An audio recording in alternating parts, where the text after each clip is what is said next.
Let's start with something you probably didn't know. Adolf Hitler saved Jews. Not one, not two, three that we know of, personally. He allowed them to immigrate. He even honored them. Sounds insane, right? Good, because this insanity is the key to understanding everything else I'm about to say. Do you know the names Eduard Bloch, Hugo Gutmann, and Hess? You probably don't. Almost nobody does. But Adolf Hitler did. He knew them, he respected them, and he protected them. Yes, Adolf Hitler, the greatest symbol of Jew hatred in human history, personally protected Jews.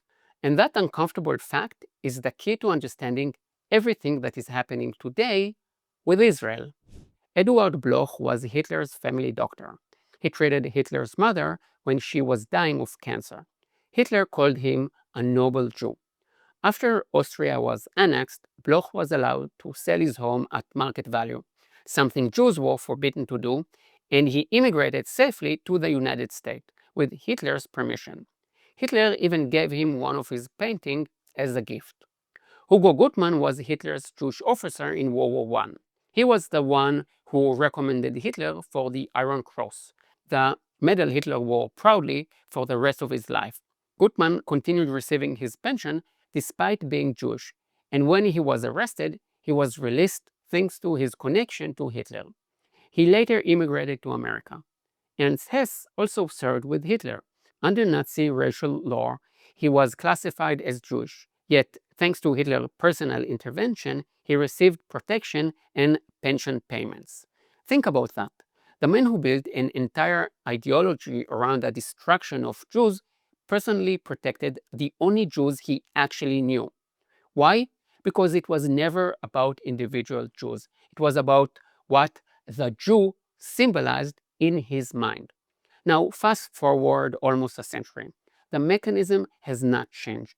What do Dave Chappelle and Greta Thunberg have in common? Candace Owens and Hassan Abi, Hassan Mahdi and Nick Fuentes, German Society Today, and Tucker Carlson. The answer?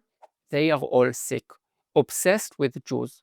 I deliberately chose people from opposite ends of the political spectrum, because if you want to understand how irrational this is, how deep this sickness goes, you have to zoom out.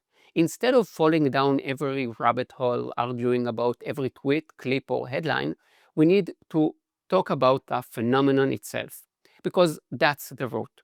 There is an obscure quote by Ludwig Brenner, a German Jewish writer who wrote in 1832, "It is astonishing. I've seen it 1,000 times, yet it never gets old. One man attacks me for being a Jew, another forgives me for it, and third even praises me for it. But every single one of them is obsessed with it. They are all stuck in this enchanted Jewish circle, and not one of them can break free." Nothing has changed in almost 200 years. But before I talk directly about Jews, I want to talk about something that seems unrelated: Iranians and Kurds, because obsession blinds you. When you are obsessed with one thing, you stop seeing everything else. Estimates suggest that around 30,000 Iranians have been killed by their Islamist regime. Horrifying videos keep coming out. Women beaten in the streets, protesters shot. How many need to be murdered before American students at Columbia start pitching tents? 100,000? Half a million? A million?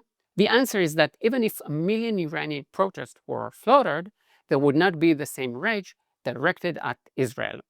We know that because in Yemen, 500,000 died. In Syria, another 500,000. No encampments, no global student uprising.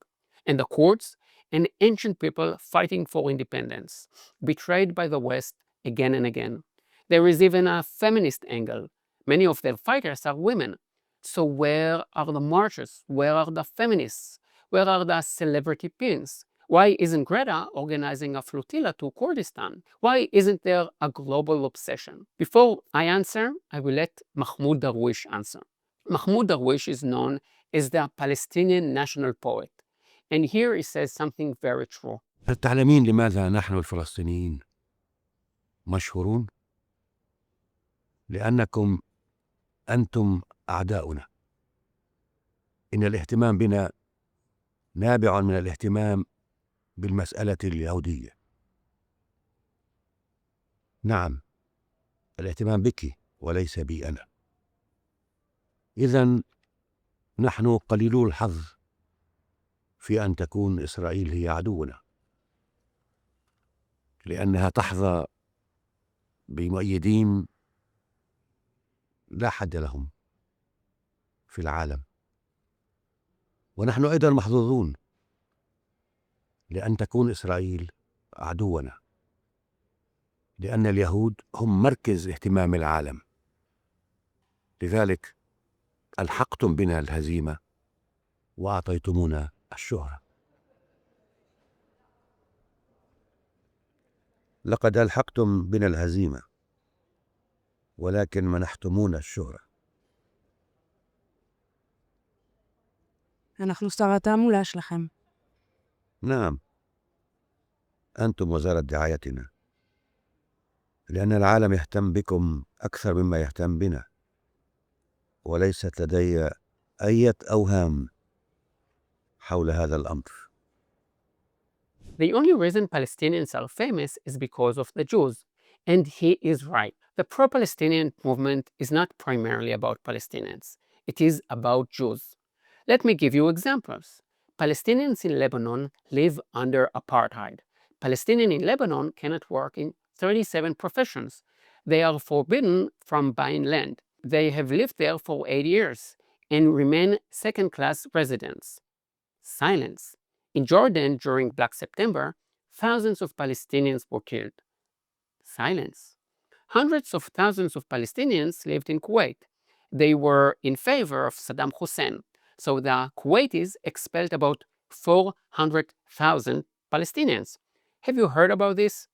No one cares. If you think I'm wrong, great. Prove me wrong. Show me a pro-Palestinian protest for the Palestinian in Lebanon. Show me a stormy demonstration for the Kurds or the Iranians. There are none because this is entirely about Jews, or more accurately, and this is important, about what the Jews represent. If you ask Greta if she hates Jews, she will say no, and I believe she thinks she does not hate Jews, but she associates Israel, the only Jewish state in the world, with the most horrific crimes there are: genocide, apartheid, ethnic cleansing. She really thinks she's doing something good by organizing a flotilla to Gaza. Syria? Tragedy. Yemen? Tragedy. Iran? Complicated. Christian persecution in Nigeria? Maybe we will send some rice. Israel? The embodiment of evil. And this is what is common to all the people I mentioned before. I believe that if you ask them, do you hate Jews? They will say no. Maybe Nick Fuentes will say yes, but he's not exactly the sharpest tool in the shed. But they associate Jews with the most horrific things they can imagine. If you are from the America First right and you hate Jews, then Jews are the ones who rule and pull the strings in Washington, D.C. Muslim and Jews, which one concerns you more? Jews, for sure. Tell me why. More powerful. They're more powerful. If you are black and you hate Jews, then Jews are the #1 enemy of blacks. Wake up and learn the true history of slavery, because that wasn't exactly a white men sport, okay? Jewish people were the ones that were trading us. Jewish people were in control of the slave trade. If you are an Islamo-leftist, then Israel is the biggest problem of the Muslim countries and the world. But it is not just in the big ideological things. You can always blame what you are blamed for on Israel. Always. Dave Chappelle was accused of hypocrisy for performing in Saudi Arabia. So how did he end his show? We need a code. It's got to be something that I can say so that if I say it, you know that these got me. And don't listen to nothing that I say after I say those words. But don't tell anybody what it is, but it's got to be something that, you know what I mean, that I would never say. Oh, I know what the code is. The code word is, I stand with Israel. He performs in a Muslim dictatorship for a lot of money, but he shifts the blame to Israel. Or John Kiriakou, a former CIA officer who went to prison for leaking classified information. And what do you do after you have betrayed your country? Blame the Jews. Classic. As you know, I'm a low-level Mossad agent. I work in the MDD, the Mossad Dairy Department. We just keep an eye on Wisconsin. But you don't have to be a Mossad agent to understand that what he's saying is nonsense. Now, we give the Israelis 95% of our defense secrets. You want the F-35? Done. Here's the F-35. You want this advanced missile? Here you go. It's on us. So they steal the remaining 5%. America reveals 95% of its military secrets to Israel, and Israel steals the other 5%? Really? Israel knows 100% of America's secret? Let me tell you the truth. Israel steals 107% of America's secret. We keep 100% for ourselves and sell 7% for a lot of money. Instead of trying to answer all the claims against Israel and the Jews, and every day a new claim arises, no, we didn't kill Charlie Kirk. No, we do not rule the banks. No, we do not commit genocide. No, we are not a problem of blacks. No, we are not an inferior race. No, we didn't steal all of America's secret. Instead of this, we need to stop justifying ourselves. Stop talking about us, about Jews, and instead say out loud, you are sick.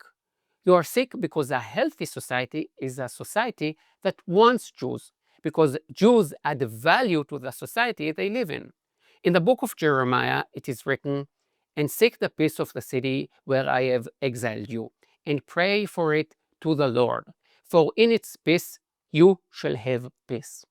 If the people around you are doing well, you will do well.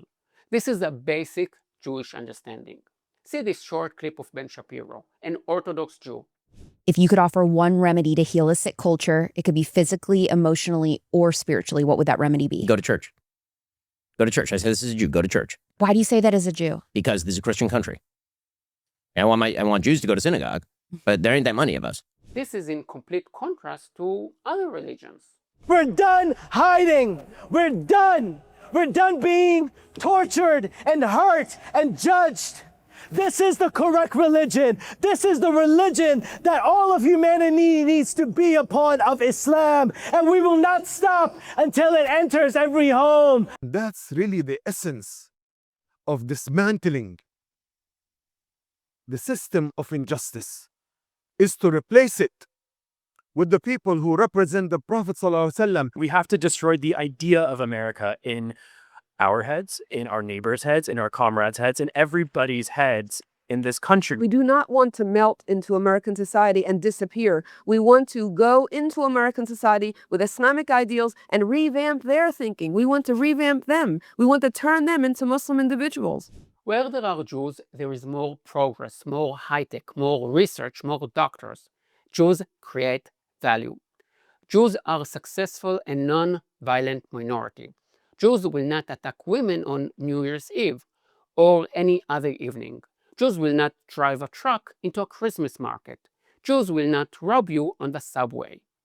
The Jews in Israel are blamed for all the hardest and most horrific things that come into your mind at night. But in Canada and Germany, and France and Austria, and Argentina and England, Jewish children have to go to schools under guard, with armed guards and cameras and security checks. Do you know of a Muslim child who has to go to a mosque or a Muslim school in fear of being attacked by Jews or pro-Israelis? To prove to you how deeply rooted this sickness is, I want to use Germany as an example. I lived in Germany for many years. A survey shows that about half of Germans believe that Israel is committing genocide against the Palestinians. Now you will say, well, after the last 2 years, the word genocide has been thrown into the air more than once. The point is that this survey was conducted in 2011. Now think about this for a second. No matter how you look at it, the number of Arabs between the river and the sea, inside the borders of Israel, in the Gaza Strip, in Judea and Samaria, has grown 10 times in the last 8 years. During this time, the number of Jews in Arab countries, Lebanon, Syria, Egypt, Iraq, Yemen, has dropped by 99%. Who will the Germans accuse of genocide? The Arabs, whose Jewish minority has dropped by 99%, or the Jews, whose Arab minority among them has grown 10 times? The Germans will accuse the Jews. There are endless accusations that Israel is committing genocide and almost zero reference to the real genocide that occurred in Arab countries against the Jews and against all minorities. When I moved to Germany 20 years ago, I started studying at the university.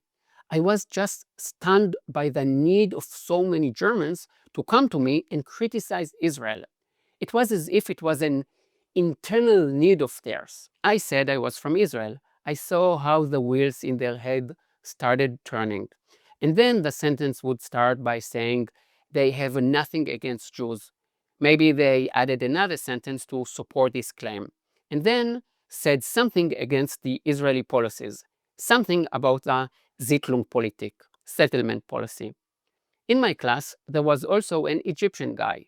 I asked him whether a German has ever approached him and criticized Egypt. Of course, nothing. Never. And I want to give a personal example. For 10 years, I worked with a German guy who built my website. A year ago, I received an email from him asking to stop working with me for political reasons. This is what he wrote. I am afraid that I don't agree with a lot of the takes you have voiced on your YouTube channel, and I believe it would be better if I just hand all of your domains and license over to you instead of continuing to doing business. Please don't misunderstand me. I believe that you are an extremely nice and hard-working person, and I honestly wish you all the best. But I do not believe that pretty much every Palestinian person is someone who deserves to die. This is what I took away from watching some of your videos. I'm very much in disagreement with what the State of Israel, I'm not saying all Jewish people, I differentiate between Israel and Jews here, is doing at the moment, and I would go as far as saying it is a genocide. This is really classic. First of all, I, as a person, am really okay. The sentence, I do not believe that pretty much every Palestinian person is someone who deserves to die, this is what I took away from watching some of your videos, is interesting. I, of course, have never said or implied that every Palestinian needs to die, and I also don't think so. You can watch all of my videos and see for yourselves. He also doesn't say that I said it. Rather, this is what he took from my videos. I think I speak quite clearly, but I don't control what the other side takes. It has nothing to do with what the Jew will say. It is, after all in the head of the other side. Of course, it is important for him to emphasize that this is not against Jews, but against Israel. And the Jewish state is doing the most serious crime in the world, genocide. They don't hate Jews because of genocide. They accuse Jews of genocide because they hate Jews. I gave Germany as an example because I lived there. I don't think it would be different in other places. So what can we do? First, understand the problem. It's not about Jewish action. So endlessly defending against every accusation won't solve it. Second, hold a mirror up to them so they can see their ugly face and their sickness. Third, subscribe to my channel and share this video. Every click helps. I want to thank my supporters. Thanks to you, I can dedicate my full time to making these videos. If you want to support my channel and get smarter, get my Jerusalem Crash Course. You will be so much smarter after watching it. All links are below. See you in the next one. Yalla bye.